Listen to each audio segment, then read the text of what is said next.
regards to AI being used with performance engineering, right? The biggest thing that we're seeing is more preventative maintenance, automatic tuning, or even like getting permission to tune an application and lowering the cost of a cloud bill. It's really about bringing the efficiency faster to an organization.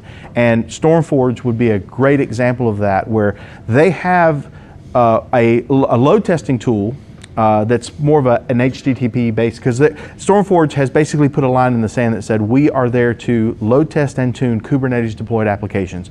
We don't care about Citrix, we don't care about that legacy stuff, guys. I mean, maybe we will in the future, but right now we want to take test result information and then apply that to this Kubernetes deployed app and be able to tune that much faster than you could do it the way we used to do it in Microsoft Labs and different places where you have to run a test over and over and over again, make a small change, find out if it fixed it or not. You can kind of do that in a very rapid way. Does anybody from StormForge want to address that, how you do that and the effectiveness of that? Because that's the primary thing I see that it's doing.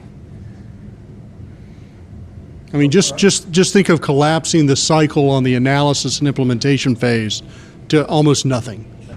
Performance and load for us is one of a series of data inputs that feed our core AI engine that help us understand what are the scenarios and the intended business outcomes for any given application.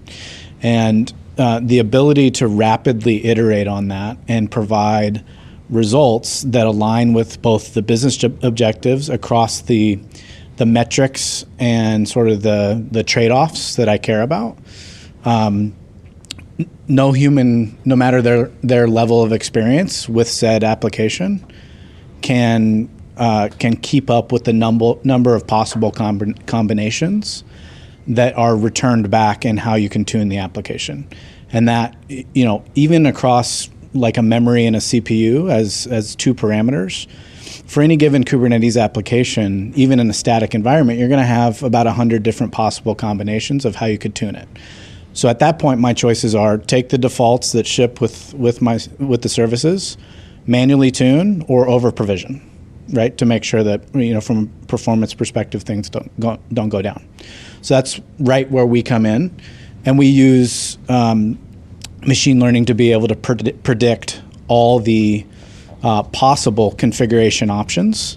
We also tell you which ones, frankly, are not going to deploy successfully. So where are the failures going to be?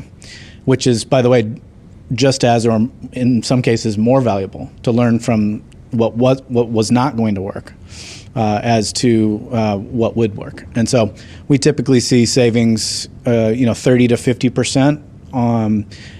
But at the same time, no required trade-off from performance. So at the same time that you get savings, you get usually 20 to 40% increase in performance at the same time, because we're able to understand kind of the broader worldview of the application.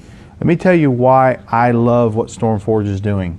Because they didn't come out and say, hey, we're going to make your application perform so much more efficiently. It's going to be so fast and efficient. Because you know what? C-levels don't care about that. But what they did say was, if it's more efficient, you're going to save this much money. Okay, now you've got my attention. If you're not going to make me money, you save me money. But it's all about efficiency.